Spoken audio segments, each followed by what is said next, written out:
people? What people? The insane informant Curveball? The Iraqi snake oil salesman Ahmed Chalabi? The American snake oil salesman Dick Cheney?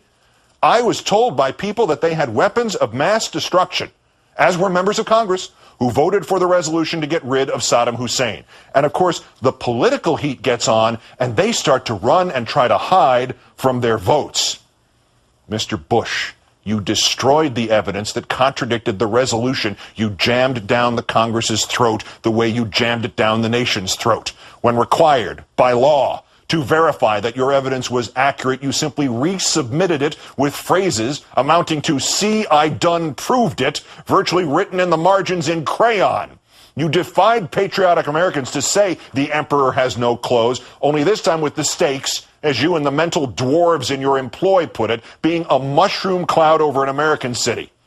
And as a final crash of self-indulgent nonsense, when the incontrovertible truth of your panoramic and murderous deceit has even begun to cost your political party seemingly perpetual congressional seats in places like North Carolina and last night Mississippi, you can actually say with a straight face, sir, that the members of Congress, the political heat gets on and they start to run and try to hide from their votes while you greet the political heat and try to run and hide from your presidency and your legacy. 4,000 of the Americans you were supposed to protect are dead in Iraq, with your only feeble, pathetic answer being, I was told by people that they had weapons of mass destruction.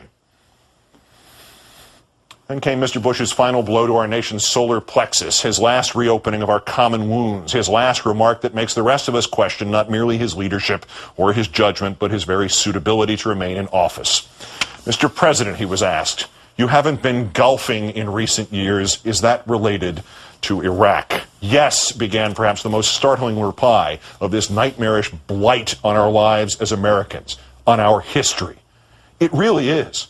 I don't want some mom whose son may have recently died to see the commander-in-chief playing golf. I feel I owe it to the families to be in solidarity as best as I can with them. And I think playing golf during a war just sends the wrong signal. Golf, sir. Golf sends the wrong signal to the grieving families of our men and women butchered in Iraq. Do you think these families, Mr. Bush, their lives blighted forever, care about you playing golf? Do you think, sir, they care about you? You, Mr. Bush, you who let their sons and daughters be killed? Sir, to show your solidarity with them, you gave up golf? Sir, to show your solidarity with them, you didn't give up your pursuit of this insurance scam, profiteering, morally and financially bankrupting war. Sir, to show your solidarity with them, you didn't even give up talking about Iraq, a subject about which you have incessantly proved without pause or backwards glance that you may literally be the least informed person in the world. Sir, to show your solidarity with them, you didn't give up your presidency. In your own words, solidarity, as best as I can, is to stop a game?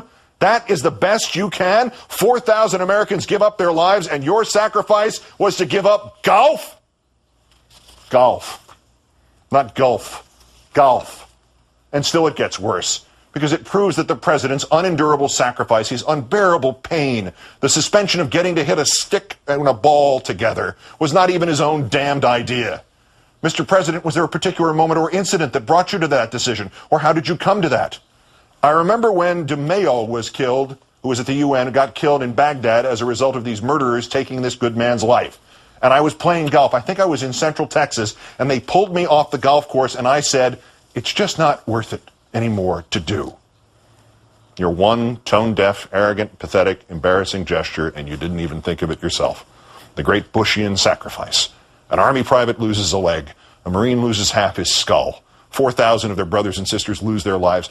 You lose golf, and they have to pull you off the golf course to get you to do just that. If it's even true. Apart from your medical files, which dutifully record your torn calf muscle and the knee pain, which forced you to give up running at the same time. Coincidence, no doubt. The bombing in Baghdad, which killed Sergio Vieira de Mello of the UN and interrupted your round of golf, was on August 19th, 2003, and yet there's an Associated Press account of you and photographs playing golf as late as Columbus Day of that year, October 13th, nearly 2 months later. Mr. Bush, I hate to break it to you, 6.5 years after you yoked this nation and your place in history to the wrong war in the wrong place against the wrong people. But the war in Iraq is not about you. It is not, Mr. Bush, about your grief when American after American comes home in a box. It is not, Mr. Bush, about what your addled brain has produced in the way of paranoid delusions of risks that do not exist, ready to be activated if some Democrat and not your twin, Mr. McCain, succeeds you. The war in Iraq, your war, Mr. Bush, is about how you accomplished the derangement of two nations and how you helped funnel billions of taxpayer dollars to lascivious and perennially thirsty corporations like Halliburton and Blackwater, and how you sent 4,000 Americans to their deaths for nothing. It is not, Mr. Bush, about your golf game. And, sir, if you have any hopes that next January 20th will not be celebrated as a day of soul-wrenching, heartfelt thanksgiving because your faithless stewardship of this presidency will have finally come to a merciful end, this last piece of advice: when somebody asks you, sir, about Democrats who must now pull this country back from the abyss you have placed us at, when somebody asks you, sir, about the cooked books and faked threats you foisted on a sincere and frightened nation, when somebody asks you, sir, about your gallant, noble, self-abnegating sacrifice of your golf game so as to soothe the families of the war dead, this advice, Mr. Bush: shut the hell up. Good night and good luck.